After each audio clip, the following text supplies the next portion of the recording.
किसी जीव को कष्ट ना हो। ऐसा नहीं कि अपनी इंद्रियों की इच्छा पूरी करने के लिए हम किसी दूसरे प्राणी को क्या कर सकते हैं, बाधा पहुंचा सकते हैं। बात सत्य है कि इंद्रिय संयम की पूर्ति के लिए कभी कभार आदमी प्राणी संयम भूल जाता है, उनकी हिंसा करने लगता है। ये ऐसे ही विषय होता है। और जब संयम होता है तो संयम क्या होता है, अपने आप के मन पर अंकुश लगा लेना, अपने आप की इंद्रियों पर अंकुश लगा लेना। अगर आपके पास अंकुश नहीं है तो आप निरंकुश हो गए, और निरंकुश हो जाने के बाद आप में अंतर क्या हो गया। एक बार बहुत अच्छा है, आप लोगों को मैंने एक दिन पूछा क्लास में, सुबह की क्लास में पूछा था, अब वो आज फिर से पूछ लेता हूँ क्योंकि आज प्रासंगिक है ना। वो क्या है, बताया था गधा और घोड़ा में क्या अंतर है, बताओ। गधा और घोड़ा में क्या अंतर है, ये बताओ। तुमसे कोई कहता है कि तुम्हें गधा पे बैठना है और घोड़ा पे बैठना है, तुम किस पे पसंद करोगे, हैं? क्यों, गधे पे क्यों नहीं बैठोगे, हैं? क्योंकि घोड़ा को पकड़ने में घोड़ा के मुख में लगाम होती है, क्या होती है, और गधा भी लगाम होता है। गधा कैसा होता है, दोनों हैं, दोनों ढोने का काम करते हैं। गधा और घोड़ा हैं, घोड़े पर बैठना सब पसंद करते हैं। क्यों, क्योंकि हमें मालूम है कि इसके जिसके मुख में लगाम हो वह मंजिल तक पहुंचाएगा, और जिसके मुख में लगाम ना हो तो ना जाने कहाँ पटक के भाग जाएगा। तो गधे पर कोई नहीं बैठना चाहता। और मान लो अगर तुम कह दे नहीं हमारा गधा बहुत अच्छा है, आपको कितना ही अच्छा है, और अगर तुमसे कह दे कि तुम्हें तो आज इस पर बैठना है, तो बैठ करके जाओगे तो लोग बाजार में से क्या करेंगे, हंसेंगे, अरे आदमी गधा पे बैठा। उस पर बैठना पसंद, कोई अपराध करता था तो उसके लिए दंड के रूप में क्या करते थे, मुंह काला करके गधे पे बिठा करके नगर में पूरे घुमा के और देश निकाला दे दिया जाता था। इसलिए बंधु आज का दिन हमारा जीवन गधे की जिंदगी है कि घोड़े की जिंदगी है, आप क्या है, लगाम है कि बेलगाम है। हमने संयम से अपने आप को थोड़ा सा व्रत संयम से डाल के रखा है कि हम बिना, नहीं महाराज हम तो कोई नियम नहीं, हमारा तो ना रात्रि का ठिकाना है, ना दिन का ठिकाना है, ना ढाबे का ठिकाना है, ना मावे का ठिकाना है, कब खाना है, कैसा खाना है, क्या करना है, कौन सा लाना है, क्या करना। बंधु थोड़ा सोचो कि मनुष्य पर्याय आपकी गधे की जिंदगी नहीं है, थोड़ा सा संकुश लगाओ, बहुत दुर्लभ है।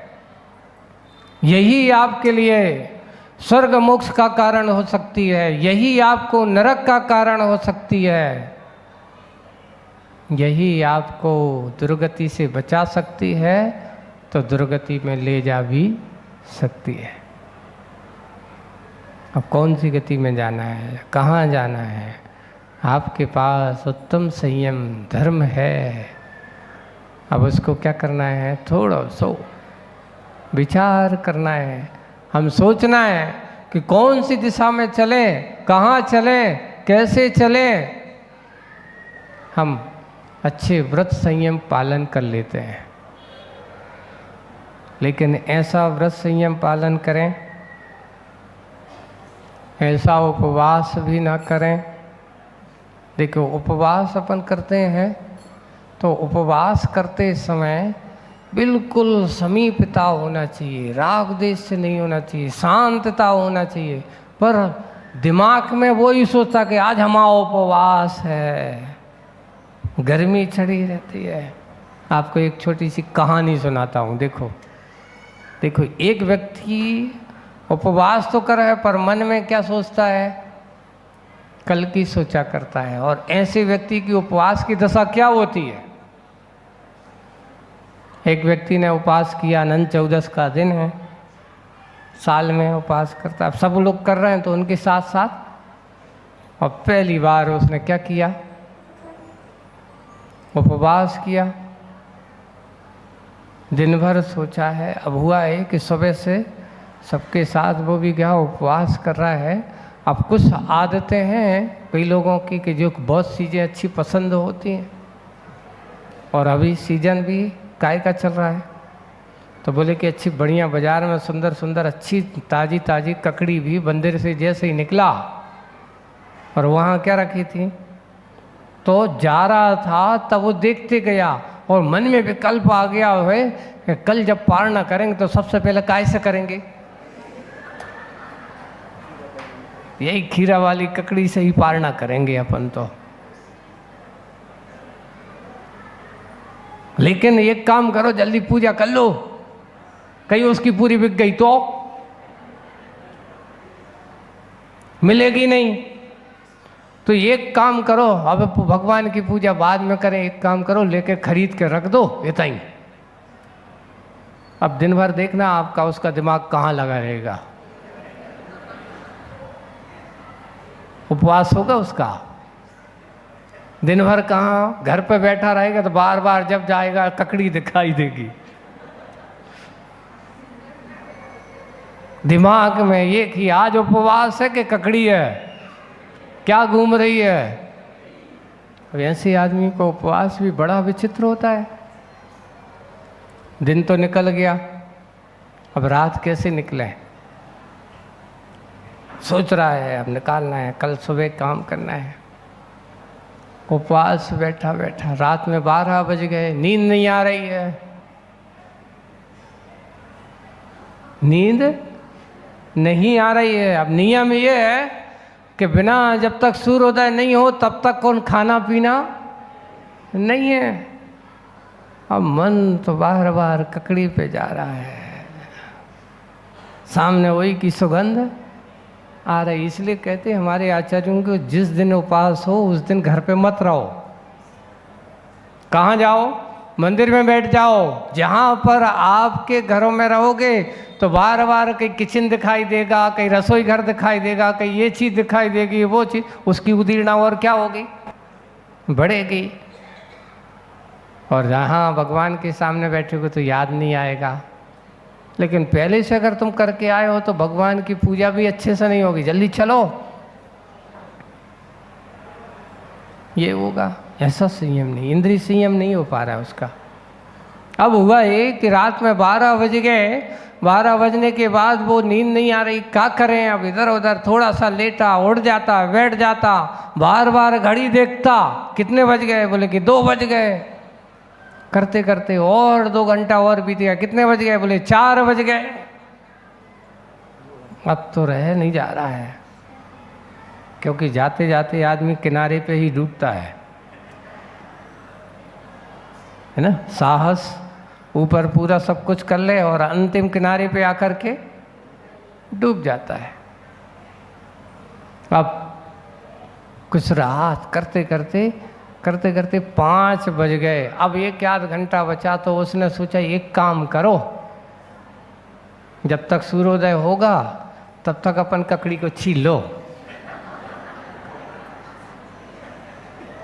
तैयारी तो कर दो।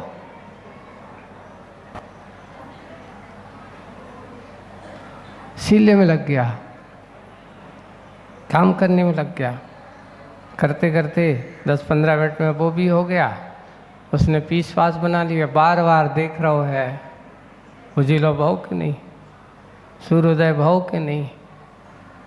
लेकिन यहाँ मन कहता है देख तेरे सामने ककड़ी रखी है, उपवास रह को चल रहा है। यीशु कहते हैं नहीं खाते हुए भी खा रहा है। मन से उसने उपवास नहीं किया, आखिर नहीं रहा, गया होगा होगा। अब करते करते यहाँ तक कि पीस बन गए, प्लेट लग गई, सब कुछ लग गया, देख रहा है उजाला हो रहा है। इतना करते करते उजाला नहीं हो पाए, फिर सोचता है एक काम करते, अब मुंह में रख लेंगे, गुटकेंगे बाद में, चबाने में दिक्कत थोड़ी है। आखिर ये हुआ कि वो उपवास हो करके भी उपवास, दशा यही है असंयमी की। किसकी है? नियम तो हमारा है महाराज। कई लोग आकर के कहते हैं हम तो नियम तो ले हैं, लेकिन क्या करें, उनके संग गए थे, वे नहीं माने। उन्होंने कहा जबरदस्ती ले तो लो, क्या हो तनक में कहा होते, एक कप चाय तो ही पीना है, उसमें क्या होता है, बाहर की छूट है बोले के। देखिए पाप चाहे बाहर हो चाहे भीतर हो, आपके ये बताओ मूल गुण सिर्फ घर के हैं कि बाहर के? हम जो कोई भी चीज़ है तो ये मत सोचिए कि मैं बाहर के करूँगा, भीतर है तो नहीं करूँगा, घर पे नहीं करूँगा, बाहर तो आदमी, कई लोग ऐसे होते हैं महाराज। हम लोग एक इनके गांव में जब चतुर्मास कर रहे थे तो कुछ लड़कों को पथरिया में तो हुआ ये कि उनको नियम ले लिया कि ठीक है पथरिया में जब तक रहेंगे तो रात्रि भोजन को त्याग। तो वे जाकर के क्या करने लगे, कई लड़कों के यहाँ से अब क्या करें, तो जाकर के 8-10 किलोमीटर एक अच्छा बाहर ढाबा था पथरिया के बाहर। महाराज आपसे नियम लिया था पथरिया में नहीं खाएंगे हम, पथरिया के बाहर अब सब गायब। ढाबे में जाकर के तो खा सकते हैं, घर पे नहीं खाना। भैया एक काम करो, तुम अपने घर पे खा लेना, ढाबे में मत। क्यों? एक बंधु एक ध्यान रखना, मैं लोगों से बार बार कहता हूँ कि जब कभी भी अपने धर्म की बदनामी करना हो, अगर वास्तविक रूप से तुम सच्चे जैन हो, एक जैन का परिचय बड़े बड़े दूसरी समाज के बीच में कैसा होता है। आज ये हो रहा है कि हम अपने जैनत्व को बदनाम करते हैं। लोगों की धारणा है कि जैन लोग रात्रि में नहीं खाते। पहले के लोगों को ऐसा निमंत्रण करते थे, अगर वो कोई इसका व्यवहारिकता होती थी या जैनेतर लोग अगर बुलाते थे तो वो कहते भैया उसको दिन में बुलाना पड़ेगा, वो रात्रि में नहीं खाएगा। और आज हम क्या करने लगे बताओ, अपने घरों में तो रात्रि में नहीं खाएंगे, लेकिन कोई अगर बुलाएगा तो उसके घर पे हम जा कर के, बंधु आप अपने जैनत्व को बदनाम कर रहे हो, जन शासन को बदनाम कर रहे हो। मूल व्रत हमारा कुलाचार है। मैं उनसे कहूँगा कि घर में आकर के रात्रि में खा लेना, पर किसी दूसरे की शादी विवाह में जाकर के रात्रि में मत खाना, अगर तुम्हें अपने धर्म की सुरक्षा करना हो तो। उससे कहना कि भाई मैं रात्रि में हमारे यहाँ भोजन करना क्या है, वर्जित है, हम कर नहीं सकते। तब तो मैं जानूंगा कि वास्तविक तुम अपने धर्म की रक्षा करने वाले हो। अगर तुम वहाँ जाकर के वहाँ करते हो तो सामने वाला सोचता है, हमने तो सुना था कि जैन धर्म वाले बड़े अच्छे नियम के पक्के होते हैं, और एक तुम हो कि तुम तो रात्रि में भोजन करते हो।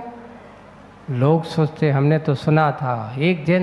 एक व्यक्ति बुरी आदतें या इस प्रकार के होटलों में, इस प्रकार की पार्टियों में जाकर के करता है तो पूरे धर्म के ऊपर लोग समझते अरे वो तो जैन था, वो थोड़ी व्यक्ति नाम जाना जाता है। आपके धर्म के ऊपर प्रश्न चिन्ह खड़ा होता है। इसलिए हमारा ऐसा कोई व्यवहार नहीं होना चाहिए, हमारा कोई ऐसा कल्चर नहीं होना चाहिए जिससे कि आपके व्यवहार पर प्रश्न चिन्ह खड़ा हो और प्रश्न चिन्ह का वातावरण बने। आपकी धर्म की यही साधना होना चाहिए, ऐसी साधना जिससे कि हम अपने संयम धर्म की विराधना ना कर सकें, अपने धर्म के ऊपर कोई प्रश्न चिन्ह ना लगा सकें। अगर आप लोग लगाते हो तो यही आपके हाथ में है। बंधुओं ये आपके पास बहुत बड़ी चीज़ है। हम लोगों को एक बहुत अच्छा उदाहरण देते हैं। कैसी उपलब्धि? आप घर पर ताला लगाते हो, है ना। ताला आपका, बताओ, चाबी, जिस चाबी से ताला लगता है, खोलने वाली चाबी अलग होती है क्या? उसी चाबी से ताला लगता है और उसी चाबी से ताला खुलता है। अंतर कितना है बताओ? जब लगाते हैं तो सीधी घुमाते हो और जब खोलते हो तो उल्टी घुमाते हो। ताला लगाना है कि ताला खोलना है? संसारी आत्माओं, ये संसार के राग रंग बंद के ताले को खोलना है कि बंद करना है? और अच्छे से तो बंद करना है तो असंयम की दोस्ती में चले जाओ और असंयम के वातावरण में रहो। और अगर तुम्हें संसार का ताला खोलना है तो संयम के मार्ग पर चलो। चाबी को थोड़ा सा क्या करो, मनुष्य पर्याय आपकी चाबी है ना। और ताला क्या है? ये संसार।